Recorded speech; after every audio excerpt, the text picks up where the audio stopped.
ہم نے غیروں پر ریلائے کر کے، بھروسہ کر کے ہم نے عقیدہ توحید کو کمزور کیا ہے۔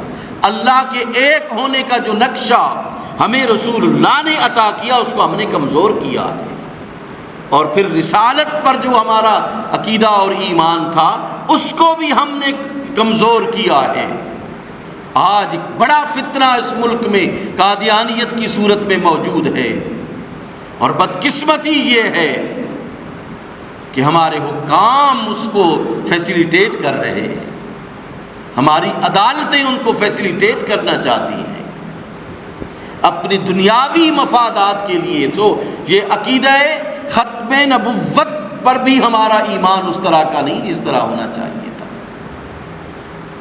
آخرت کے بارے میں تو کبھی کسی نے سوچا ہی نہیں ہے۔ یہ 3 پلر ہیں آپ کے عقیدے کے بحیثیت مسلمان، یہ مین 3 پلر ہیں۔ ایک اللہ کی توحید پر ایمان، ایک رسول کی رسالت پر ایمان، اور ایک قیامت پر ایمان کہ ہم مرے ہیں اور پھر ہمیں اٹھایا جائے گا اور پھر ہر چیز کا ہم سے پوچھا جائے گا۔ اس کو معاد کہتے ہیں۔ توحید، رسالت اور معاد ایمان کا پلرز میں شامل ہے یہ 3 چیزیں۔ آج کتنے لوگوں کو یاد ہے کہ ہم نے آخر اس دنیا سے چلے جانا ہے اور اپنے رب کے ساتھ جا کے ملنا ہے اور پھر اپنے تمام سوالوں کے جواب دینے۔ کسی کو اتنا یقین نہیں ہے۔ ایک عارضی چیز ہمارے ہاتھ میں آتی ہے، ہم یہ سمجھتے ہیں ہمیشہ ہمیشہ کے لیے رہے گی، یہ کبھی بھی ختم نہیں ہوگی، بس یہ اب ہے تو یہ ہماری ہو گئی، اس کے بعد یہ کسی کی نہیں ہو سکتی۔ قرآن مجید، اللہ کا رسول، اس کی سیرت ہمیں بتاتی ہے کہ تمہیں کس طرح زندگی گزارنی چاہیے۔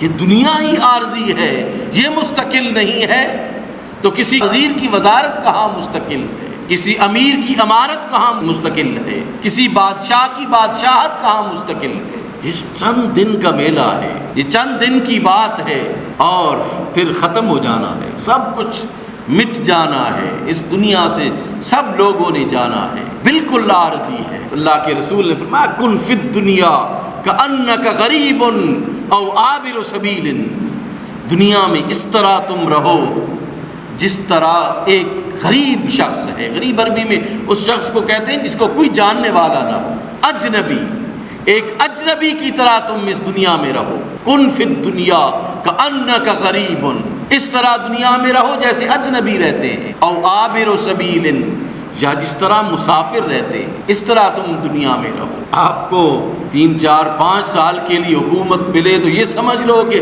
اب ہمیشہ ہم نہیں رہنا ہے، ہر چیز کو تباہ و برباد کر دو، آئین قانون کو تباہ و برباد کر دو، سب کچھ کو برباد کر دو کہ ہم۔ اللہ فرماتا ہے کہ اس دنیا میں تم اس طرح رہو جیسے اجنبی اور مسافر رہتا ہے۔ تم تو چیزوں میں ایسی ترامیم لاتے ہو جیسے ہمیشہ کے لیے تم نے رہنا۔